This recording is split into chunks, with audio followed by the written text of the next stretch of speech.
All right, welcome back to the RunThrough Trails podcast. We're joined by an extra special, timely guest today. Welcome to Caleb Olson, Western States 2025 champion. Hey, thanks. Excited to be on here.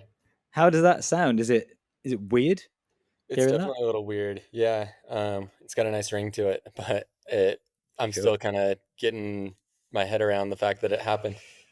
Yeah, it's crazy, hey? Like, so for everyone listening, I'm sure most of you were following Western States. I was dipping in and out of the stream through the whole day, really. Like, for us in the UK, you guys got going kind of mid-afternoon and it went through the night. And like the coverage is great. They do the best they can and it's kind of entertaining. But I was super surprised there was like 30 to 40,000 people watching the stream live consistently. And the stream is like a fixed webcam at an aid station.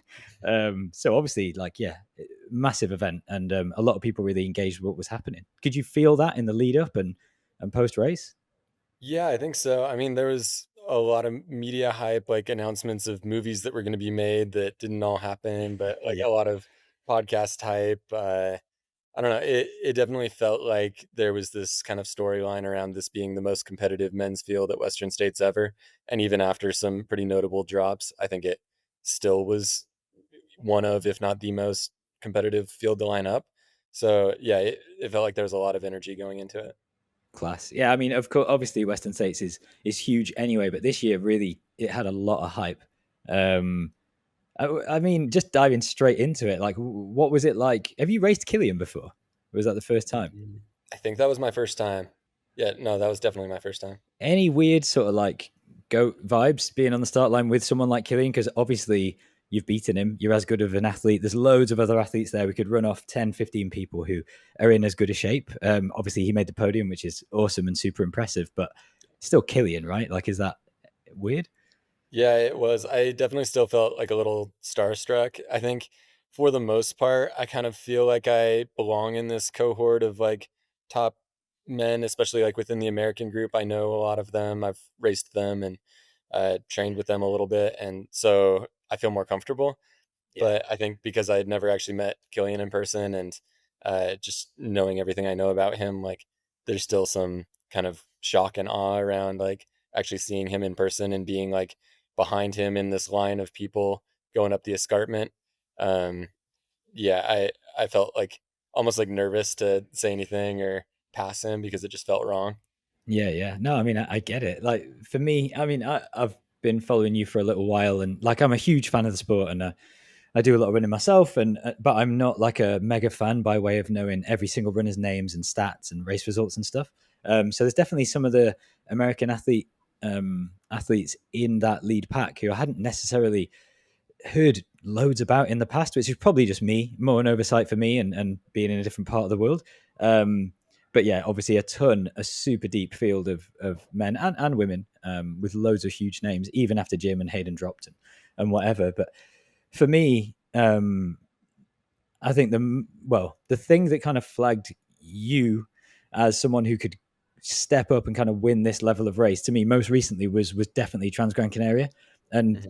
I know how fit John is this year and some of the results he had last year, and yeah, to kind of follow that race. I've also been out there. I know what the terrain's like. I know what the heat can be like, and the run you had there was super impressive. And I think for me, when I saw that, and I also listened to you on a couple of podcasts post race talking about the race experience with John and Josh and kind of like recapping all the little mind games and the tactics involved. I was just blown away by that performance. So, how do you feel that Western stacks up to Trans-Gran Canaria in terms of difficulty? Because obviously, you're out there for less time, right? But it's a weird midnight start. You've got strange elevation, super rocky riverbeds at the end of the race. Like it's pretty brutal out in Gran Canaria.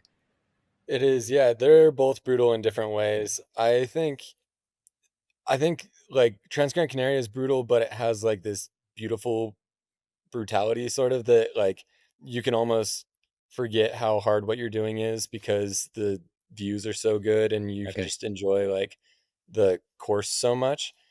I think one of the things that makes Western States tough is that it's tough and there's like no distractions. Like you're just in this hot oven getting baked in the sun, running on this dusty path along a river that like seems like it never ends. And there's not really the same like it's cool. It's got some good parts, especially in the first section, but it's not the same in terms of kind of route aesthetics. And um, yeah, I don't know. I think Trans-Gran Canaria maybe suits some of the strengths that I like to think of myself as having a little better, like a little more mountainous, more technical. Western states, you have to prepare in a different way where it's a lot more faster running. It's a lot more time in like the sauna and uh, Yeah. in the heat of the day running. So yeah, they each have their own kind of unique challenges. How did the heat compare, like towards the, I guess, the final section of Trans-Gran Canaria when you get onto like the marathon course almost, Mhm. Rocky Nobler, and like all the way down from there? Yeah. How hot was that compared to how the temperatures got at the weekend in Western? That felt warm in the moment. When I was doing Trans-Gran Canaria, that race obviously is in February, and February here in Utah is quite freezing. Like Yeah. um, every day is below freezing. You're running in lots of snow, so the change, like the shock to the system of going from running every run below freezing to then being in like pretty moderately warm temperatures feels hot, but the reality is like Western states is so much hotter. It's a whole different level.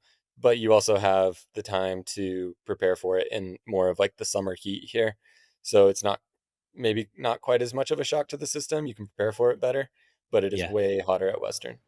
Yeah. Okay. No, I mean, it makes sense. And you're in it for the whole day, right? So, um, obviously played a huge part in the race. So, yeah, I mean, like I said, I listened to you kind of recap that race with John and Josh and talk that through, and obviously watch the performance. And it was amazing. So, that at that point, I kind of thought, okay, this guy could definitely have a good run at Western. But then I've also seen stuff from you where you've talked a lot about how much you love like big days out in the mountains, exploring, adventuring, and you'd rather be running like a UTMB, or like in that kind of European alpine terrain or whatever, more so than like service roads in California.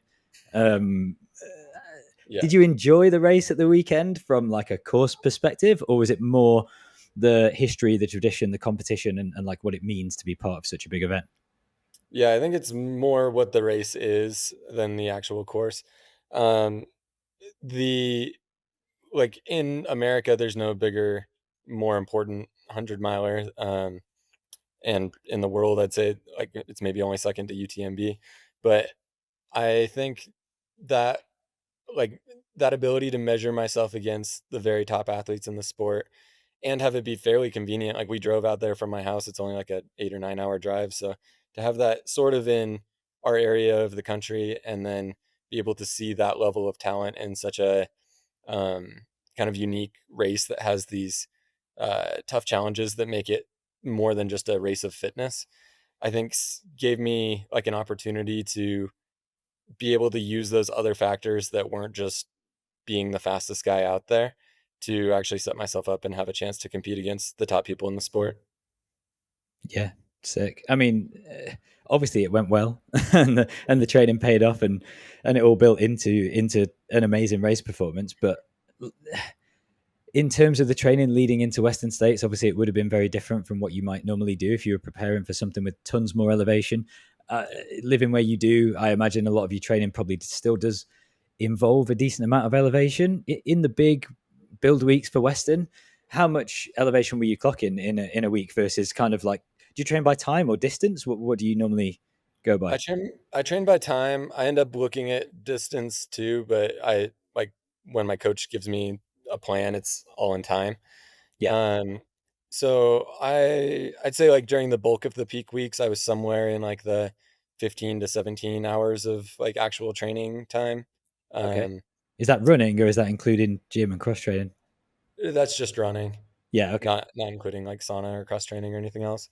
Yeah. Um, and then of that, I guess I'm all imperial system over here, but That's like fine. That's cool. 20,000 feet of gain, give or take, Okay. So for still most pretty, yeah, weeks. pretty significant. Yeah, Um, definitely not flat. I mean, Western states, you lose 22,000 feet, so you need to be yeah. able to handle descending. Your quads need to be tough. But it is, I mean, compared to how I would train for a race like CCC, it's much less elevation gain than that. Yeah, for sure. But like you say, net downhill and running faster paces. So like the deterioration of especially quads and like adductors and stuff must be, well, you're probably feeling it right now, I would imagine. Yes. Um, how did you prepare for that? Were you doing any specific hard downhill sessions, or was it more just accrue volume, get in the gym, do all the normal stuff? Did you do anything different because of the net downhill? Most of it's definitely just all the normal stuff. Yeah, I do some days. I probably did like 2 dedicated days where I was like, I'm gonna hit a downhill hard and try and purposely blow my quads up a little bit and be sore the next day, and that should toughen them up a bit.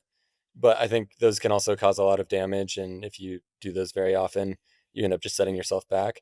So I did enough that I felt like I had like seasoned the quads a bit to withstand the pounding, but yeah. not so much that I felt overcooked. Okay, cool, nice. Um, I mean, I don't want to keep you for too long because I know that you must be completely crazy busy. I know you've also got a 2 month old little baby in the background somewhere that needs looking after. So I want to dive straight into the race purely because we could have a 2 hour long podcast about everything outside Western States, but it's just happened. And while it's fresh in your mind, I know like post race or even during races, I don't know if you kind of think this way, but I always find personally like when I'm racing, I'm almost like thinking about the story of the race in my head as I'm doing it, and like thinking Mhm. about how I'm gonna funny little things that happen that I'm gonna tell my friends, or when I recap with my coach post race. Yeah. I don't know. You got so much time to think, right? Like you're almost talking to yourself in your head. Do you do that? Do you think about like the narrative unfolding and Yeah, I think some of that crosses my mind. I've actually like earlier this morning I had started I have a Substack blog and I had started writing up sort of a race recap, like what was going through my head during the race report. And I definitely remember some distinct moments where I did something or thought something and then kind of thought to myself like, "Oh, I could like that's something that I'll tell my crew about after, or yeah, that's yeah, yeah, something that I want to write about." And like one maybe the first of those moments was at so you come up over the escarpment, which is the top of the first climb. yeah, You enter like the high country, which is definitely, in my opinion, the coolest part of the course. It's like actually scenic, these great views. You're running along ridge lines. The course is a little more rocky and technical. And we just had this big group of guys all together, really fun energy. And around mile 6, I found myself like a couple people back from the very front of the race, and I remember thinking like, this is my strong suit. I'm good at this kind of terrain. I'm having fun. I'm feeling good. It'd be cool to just, no matter how the rest of the day goes, say I was winning Western States for a little bit. So I popped in front and like, I think I led 5 miles from mile 6 to 11, the first aid station, yeah. and just kind of thought like, cool. Now if everything else crashes and burns, I can at least go home and like tell my friends about how it feels to be at the very front of Western States. Awesome. Well, I mean, I guess you know a lot more about how that feels now. Yeah, it turns out I've um, gotten some more by the end experience of with the that, race. yeah. Yeah, for sure. Oh no, that's awesome though. So, was there much like what was the vibe in that lead group? Because when I was checking in at around kind of, I was looking like 10 miles, 15 miles in. It seemed like at least maybe like 14, 15 deep in that pack at the front. Was it Yeah. was it pretty chill? Were people chatting? Are people friends? I know a lot of you guys like know each other. You've trained and raced together. Like, was it chill or was it a bit of tension and quietness? No, it felt pretty chill. Everybody knows that the first 10, 15 miles, you've got so long to go. Like, is everybody's in good enough shape if you're up there that you can pretty easily do that pace for a couple hours, and you're only a couple hours in then, so it should feel easy. Um, I think because a lot of us kind of know each other or like have trained together or raced together before, there's sort of these like jokes about like, oh, remember this here last year, or um, I don't know. You'll kind of pair off with the same people. Like I remember last year I did a lot of the Western States training camp with Rod Farvard, Okay. and I really liked spending time with him. And I remember thinking during training camp, I really want to race with him. Like he's a fun guy to be around. And then during the race, he took off, and I didn't want to risk it, so I let him go, and I finished disappointed that I never got to really spend any time with him. And Yeah. so this year I was right behind him for a while with like him, Jeff McGavro, Dan Green, and Killian were kind of like the people I was right around. And I definitely was like reflecting on, like we were chatting about, this is cool that we're finally linking up and like making this happen. Let's get in lots of miles together. Nice. I had to take my chance to say hi to Killian and like say Yeah. that I had a conversation with him. So yeah, we were chatting Nice. a bit. No, awesome. Yeah, I mean, it's just it's such a cool experience. It's such so few people are ever going to get to experience being fit enough, being at that level, even getting into the race to be able to experience it, but also to be like surrounded by the best in the world, enjoying the first kind of 10, 15 miles is, yeah, I can imagine that's probably pretty special. Um, It's really so yeah, when did it first start to break apart? When did that big group of like 10 to 14 start to split? Who made the first move? um I think it was kind of coming out of the first crew aid station. I remember not seeing quite as tight of a pack as I thought there should be. I wasn't really looking back behind me much, but I knew that there were only like one or two people in front of me, and I couldn't hear anybody immediately behind me.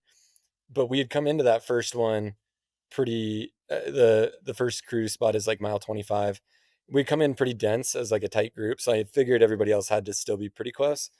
But by the time we hit Robinson Flat a few miles later, that felt like it had started to spread out more. I think it was still probably everybody coming in within a minute or so, but I Right. could only see the two people in front of me, and that made me feel like there was a little bit of a gap starting to grow.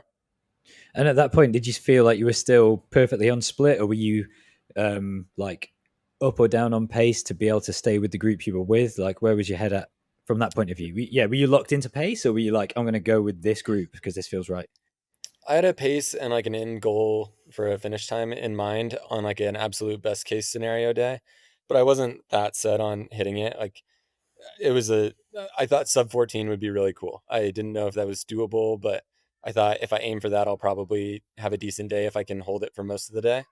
I think we were a little bit faster than them at Robinson Flat, Oh, but I really? wasn't really concerned about that. I was more just thinking like I'm racing how I want to race. I'm being aggressive and I'm at the front.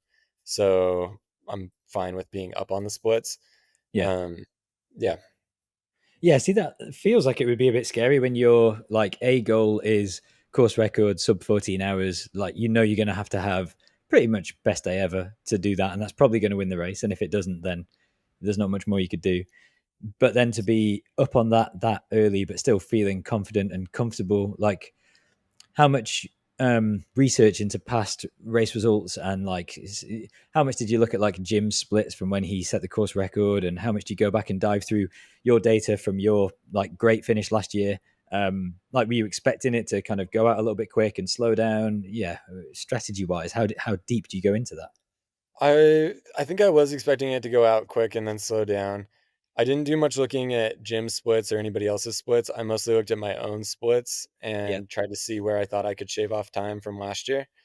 Um, I did I think going into this, like before Jim dropped out of the race, I was thinking like I was trying to put myself in his shoes a little bit, and I thought if I'm Jim and I'm in good shape, I've just seen his Chianti results. I'm probably thinking that like a 13:30 or faster is doable if I'm Jim. And so I Interesting. thought if I want to land on the podium, I probably need to be sub 14. Right. So then once Jim dropped out, I thought that shouldn't change what I think I can do. If I thought I could do 14 with Jim, I should still be able to do it. That might just move me one place higher because he's not in it. So yeah, that's how I picked that time. And then to figure out what the split should be for me personally, I went off of my previous splits because I knew how I felt hitting those splits. Nice. And do you just go like aid station to aid station when you plan the timings?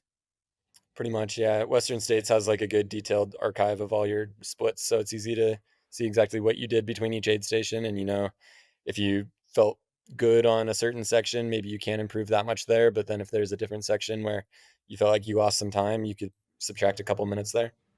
So, were there any sections in the race this year where you felt significantly worse than expected based on how you felt last year? Yeah, one of my so last year I felt like I was just picking up momentum throughout the race. I felt like I started Uh, I was going fast. Like I had a good finish, but I started more conservatively and then just worked my way up through the field. This year, I kind of wanted to try an opposite approach of starting fast and trying to hold enough ground that I didn't get caught. So, in order to do that, I went a lot faster at the beginning. I think I came through Forest Hill something like I think it was like 40 minutes faster than the previous year or Wow. something. Shit. So, I definitely paid the price for that. Like the last 20 miles, I think is where it all caught up to me. And all the buffer and time that I had put in the first half, I started losing it. But Yeah. I had gained enough that it worked out, obviously. Well, yeah, yeah, for sure. I mean, this is the thing, isn't it? It's so difficult with pacing, and the longer the race gets, the more difficult it becomes because, um, like every world record on the track on the road in like a measured distance, all the way up to say like 100k from an 800-meter race and longer, is consistently a negative split. So like logic would say that the best way to run any distance that's more than like a sprint event on the track would be to negative split. And yet everybody, the best in the world, even you, all these guys go out faster than the pace they know they can maintain at the end. So it's almost like planned positive splits, which it seems to work, and it's what everybody does, and there's something behind it. And I know like there's huge factors that play into the fact that if your average pace is 8-minute miling or whatever, that's slower than easy pace. So in a way, the start of the race is going to feel so incredibly easy that to run at average pace off the start line is going to feel weird because you're going to be in 50th place. Hmm. But like, I don't know. What do you think about that? Do you think that's just the way races are run, or do you think that there is a way to where going out more consistently and actually negative splitting in a 100 miler like Western States or even something like UTMB is possible, or just losing contact with that lead group like has too much detriment to make it worth doing? Yeah, I think it depends on what your goal is. Like for the average person, I think I would probably advise going out conservatively and feeling good and working your way up. I think that's a lot more fun, like pleasant way to race and you feel Okay. better throughout the whole thing. And it feels good to be passing people instead of worrying about who's going to pass you. So I think that can work really well if your goal is to have a good finish. But I think if you want to be at the very top end and put yourself in it for the win, I think it's important to keep contact with the front group. And if that means going harder than you should in the first half and probably positive splitting, I think that's worth it to just have that energy of like, we are at the front of this race and that carries you along and does more for you maybe than going out more conservatively. I also think physiologically, like I'm definitely not an expert at this, but it just seems like it's hard to maintain a high heart rate throughout a 100 miler.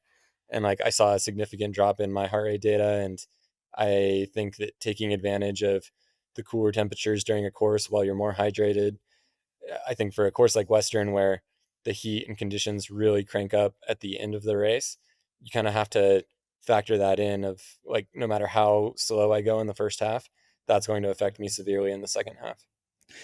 No, to be honest, that makes a lot of sense. The temperature is a huge factor, isn't it? Like, why not put out a little bit more effort when it feels easier, when it's cooler, and bank that time? I think it's just that thing. It's such a beginner kind of mindset of people going and do their 5K, first ever 5K road race, and they're trying to bank time by like running the first K way too fast and then blowing up. So it's interesting that that probably is the correct tactic for like elite ultra distance racing, but it like maybe it is because I know listening to you talk about Trans-Gran Canaria, it felt kind of similar, right? Like you guys went out fairly quick, not crazy, but I know like John tends to like push races at the front.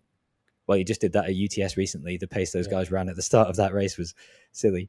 Yeah, did it feel similar to that? Like you went out quite hard at Gran Canaria, but then you also had a strong finish, so maybe you could have Yeah, started the faster. difference at Gran Canaria was that I went off by myself for like the first 20 miles.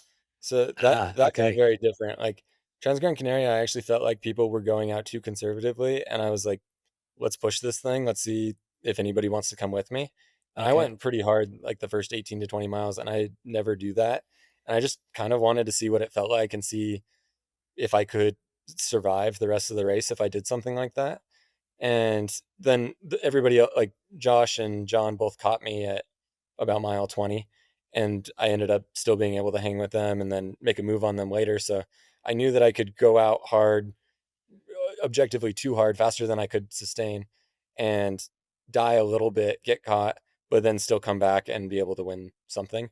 yeah. And I think that was a good confidence booster that showed me what it feels like to push hard, but then shows me that I can still have a good day even if I dig myself in a little bit of a hole. Yeah, yeah, totally. No, that makes perfect sense. It's like a great little test piece ahead of Western to then have that confidence to go out a bit harder. Um, So were there any legs between aid stations that you ran faster last year on your debut than you did this year? Like maybe the final section, was it actually a faster Yeah. split last year? Yeah, the final section from Green Gate to the finish is about 20 miles, and that felt a lot faster last year. I haven't actually Okay. I haven't looked at my splits, so I don't know exactly like how many minutes slower or faster I was this year, but I have to believe I was significantly slower because I was very much crashing and burning and like just severe stomach cramps, like jogging 10-minute miles on a flat trail trying to survive. Wow. Okay. So when did the troubles hit? Actually, no, let's even take a quick step back from there. So going from like early race, you're in the pack, starts to break apart a little bit. When did you first retake the lead after that initial kind of 5 miles where you were just enjoying the experience? Like, where did you get back to the front? Um, I kind of started like we had a good little pack of me, Chris Myers, who came in second, and then Yeah. Seth Ruling was in there for a while, and we were kind of all running together, like trading off leads, but basically together. Um, Seth dropped off a little bit at one point, and then it just became me and Chris, and me and Chris were trading off leads on some climbs and downhills. He would usually lead the downhills. Usually lead the climbs, Okay. and then at the descent to El Dorado Creek. At the top of that descent, Chris stepped off the side of the trail for a second to pee, and I just kept going. And I figured he'd be right behind me a few seconds later, but I never really. I saw him, and I knew like he wasn't that far behind, but he never closed back up to me. And then I hit the climb, which I had been feeling good on all day. Hit the climb up to Michigan Bluff, and decided to not full on open up, but just keep like a solid, consistent effort that I thought would be hard for him to match. And I think that grew my gap to a couple minutes. And Okay. then for the rest of the day, it stayed at a couple minutes. So that was the move then. Like you'd been with Chris, you knew that you felt stronger on the climbs. He stopped for a pee or whatever he was doing, and then took that opportunity. Yeah. So not like some mega dramatic pass on a No, definitely descent. not. Yeah, but I guess that's the way it plays out. Um, okay, cool. Yeah, interesting. So and then from that point on the Michigan Bluffs climb, where you kind of gapped Chris and then had a couple of minutes. When was the next point where you got feedback from like the crew or spectators that gap was growing? Like how long were I you got kind of feedback running at away from Chris before you settled in? Yeah, yeah, I got feedback at each crew point about how far back he was at the previous spot. So I had an idea for it all day, but I was seeing the gap grow through like the river crossing. We crossed the river, and I gave it a decent effort up that Green Gate climb, and I think I hit that Green Gate aid station maybe 4 or 5 minutes ahead of him. So that was maybe the longest or the biggest that gap had gotten all day. But I yeah, also everybody was excited and seeing the gap growing and telling me like you're doing great, you got this, because on paper that looks good. But also I knew how hard I was digging to grow that gap, and that I couldn't keep doing that, and that like the end was in sight. And so I was still pretty concerned about like 5 minutes was not going to be enough if I yeah. kept feeling So how I was feeling. yeah, that's what I was interested in. Like, where was your head at? So, like, you're working quite hard, and the gap's growing. So, externally, it looks like, oh wow, Caleb's pulling away. He's going to win this. He's running away at the front. But you're feeling like, I can't hold this. Like, Yeah. if he has a second wind, this could close. Yeah. When did it start to become concerning to the point where, like, when did you first look over your shoulder? Did that happen, or do you try not to do that in races because it's always a little bit of a faux pas? Hey? Yeah, I tried not to do it too much. I asked my pacer to do it a couple times, Yeah, but going along from Green Gate over to like the ALT aid station, and then I don't know the next 10 to 15 miles. Um, it's I was getting feedback that he was closing. Like the 5 minute gap went to 4 and then 3, and then at one point I think I heard 2.5, and that was slightly concerning, but also kind of relieving because I was going so slow, and I was like, just the fact that he didn't catch me in those first couple of miles must mean that he's also hurting a lot. Like yeah. I expected that gap to close way faster. And so the rate that it was closing at was actually encouraging. And I thought like, yeah, he's closing in, but that's a slow catch up. And the issues that were occurring, was it all like gastro stuff? Was it all stomach, or was it cramp, fatigue? Like, yeah, what was the first thing that I mean, it was everything. It was definitely some like cramping and fatigue. I think if I had to like pinpoint the cause of everything, it was probably dehydration, but Okay. that leads to everything else. And the I think the like most obvious symptom that was really stopping me was like stomach cramps. And like the discomfort and pain of the cramps themselves and feeling dehydrated, or the fact that you were then bonking because you couldn't get any calories in, or just both? Both. Yeah. That's the tricky thing is like you know you need to drink, you know you're dehydrated. You also know you need to keep eating calories if you want to be able to do the next 20 miles. But every time you do it, the second it hits your stomach, it seizes up and you cramp. And so it's like, do I want to take the time to eat a little bit and then bend over and be all crampy and have to stop? But maybe that'll make it so that in 10 miles I can still be moving. Or do I want to just push through this now, knowing that I can make it 10 miles without eating or drinking, and I'll just run myself into the ground and then won't be able to move anymore. So I ended up going for the former, where I was still trying to take in like small amounts of gel and fluids as much as I could handle, and I just had to go really slow and keep stopping to try and get my stomach under control so that I could Okay. maintain that, hoping Yeah. that the energy that it provided would pay off later. Which, to be fair, probably is the right call, because at the end of the day, if you're not taking any calories in at all, yeah, I don't know. The chances of that being a complete blow up and ruining the race completely and everyone passing are probably higher Yeah. than, yeah, just having to stop and deal with a few cramps. But was that, That's what I was thinking. I was like, I could walk, like, even if I just walk the last 3 miles of this race, if that's where it all hits, that's going to take me an hour and a half, and everybody's going to catch up and pass, and I'm going to finish like eighth or something. yeah, Yeah. yeah. So if you're not getting, you just got to force it in. At any point, did your stomach turn and allow you to actually get stuff on board, or was it just suffer to the finish? S- Um, I mean, I was getting stuff on board. It stayed slow. I never threw it up during that section. But I do think there was a little bit of a turning point. The last real crew aid station is Pointed Rocks. There's also a crew station at Roby Point, but then you're basically at the finish. But Yeah, at Pointed Rocks, I got like a caffeine gel, um, some encouragement from the crew, a fresh ice bandana, and I think I had a sip of Coke there. I don't remember, but uh, got enough that something kind of flipped, and like you know that you're on the home stretch now. And I think the combination of whatever I ate and was able to take in there, plus just the mental like relief of this is the last push, yeah. turned things around enough that I was able to have a solid final 5 miles or so. Nice, amazing. Yeah, I mean, mate, it's incredible. Like I said, I did listen to your chat with the single track guys, and I think your partner was on that as well, maybe. Yeah, Um, Morgan was there for some of it. yeah, yeah. So she was like key crew member, plus along with, by the sound of it, the rest of the family. Yes. But one particular bit from that I loved was the when they were talking about packing down all the kit at the Pointed Rocks aid station before Chris's crew rocked up to just kind of take away all hope of you even being within sight. Like that's my favorite part of racing, because I know you said straight after that, like, oh, we love Chris and everyone's friendly and whatever. That's cool, but I do love that stuff, like the mind games and trying to get around the next corner so they don't see you. And it was Yeah. just cool to me that the crew was also in on that and they were so invested in it. Yeah. Oh, They're I mean, amazing, and, like, they very much know how, like I mean, it's family and closest friends, so they know how I think, they know my style, and they most of them participate in the sport in some way on their own, so they okay. know what it's like to like, that energy boost that you get when you see your competitor up ahead, like, that's real, and they can all understand that, so they're I didn't ask them to clear out quickly and make it so that nobody could see them. They just thought like, "Oh, that'll be good. I know that that would be tough for me during a race, so let's do it for Um, him."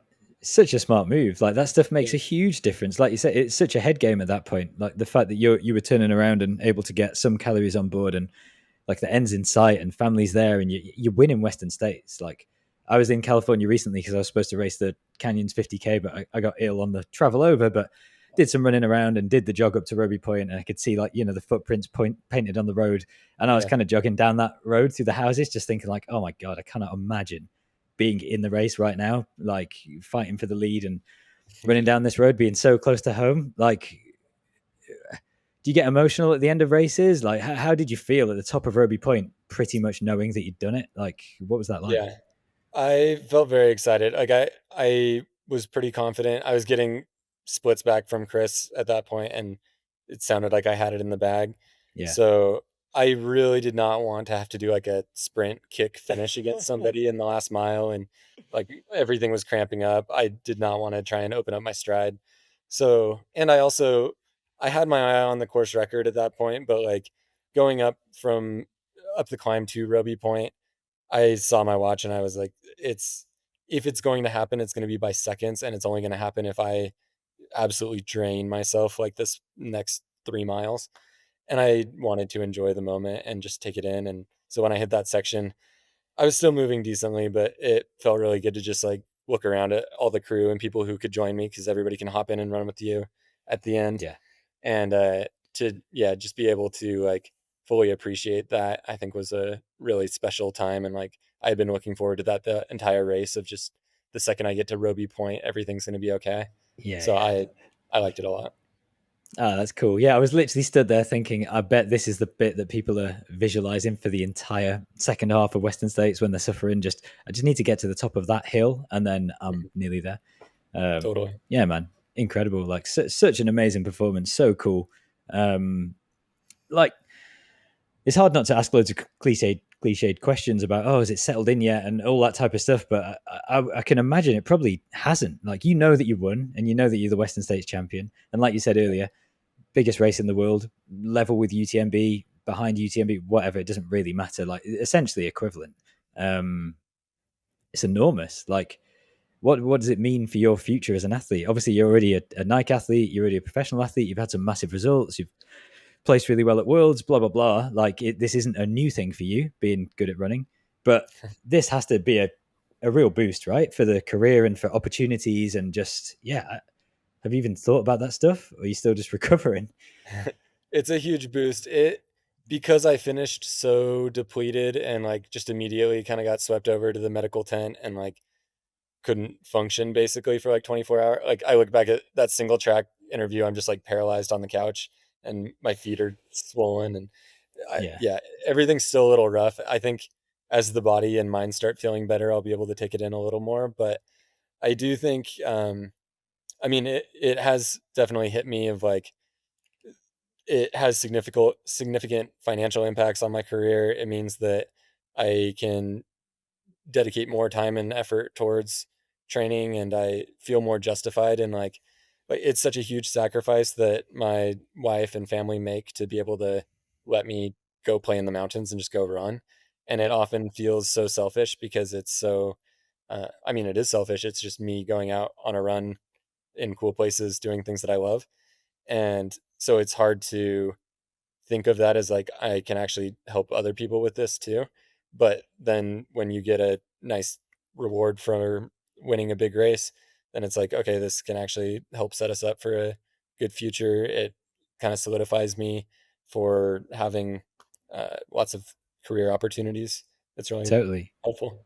Yeah, it legitimizes everything, right? All the hard work, all the sacrifice, all the selfish moments, that it just makes it all worthwhile. Like, it proves that it was worth doing. Yeah, man. I mean, I'm so happy for you. I think it's like incredibly well deserved, and just excited to see what the future holds. Like, I know we need to sort of wrap up soon, and so let's do that, because I know you're mega busy. But like, thanks so much for taking the time. Really cool to meet you. Amazing race to follow, and yeah, just can't congratulate you enough. I've got to ask the question of, like, what's on for the rest of the year? Are you looking at anything in Europe? Are you looking at Worlds? Like, I know you don't want to think about running, but what's the plan? Yeah, definitely hard to think about running right now, but I am. The current plan is I'm signed up for the World Champs out in Spain at the end of September, long trail. I'm still planning on doing that. Cool. And then I'm also signed up for the Cape Town 100K at the end of November. That one Awesome. feels a long way off right now and is even harder to think about, but Yeah. I love Cape Town and I'm hoping to be out there.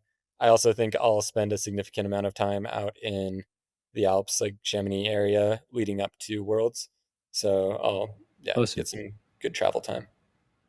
Amazing. Yeah, well, I actually think, like, from the way you describe the type of running that you like to do and the sort of terrain that suits you, I think probably that terrain out in Canfranc is going to be good, because it's a shitload of elevation, pretty technical, and pretty tricky. That's what it So looks maybe, like. yeah, I think you'll probably like it. Hey, Yeah. sick. All right, man. Well, yeah, thanks so much. Super excited to see how it all unfolds. Hopefully we can get you on again. in the future, maybe we can even get you to one of our big European races as a bit of a training run or something, and we'll keep in touch. And yeah, just huge congratulations. And also, obviously, we haven't even talked about your kid. Massive congratulations, new dad. Thank you. I'm sure you're looking forward to getting to spend a bit of time with the family and stuff anyway. So yeah, cool. congrats. Yeah, thanks for having me on. It was great to meet you and great to chat. Awesome. All right, amazing. Well, good luck with everything. Everyone who's listening, if you don't follow Caleb already, go and check him out on Instagram, YouTube, wherever you can find him. Follow his career. He's obviously going to be a major name on all of these race fixtures coming up now for the next few years. And yeah, if you haven't seen any of the footage from Western States or any of the content that's come out of it, go and check it out because it was an excellent race. And yeah, awesome. Thanks again, Caleb. Thanks to everyone that's listened, and we'll see you all in a couple of weeks.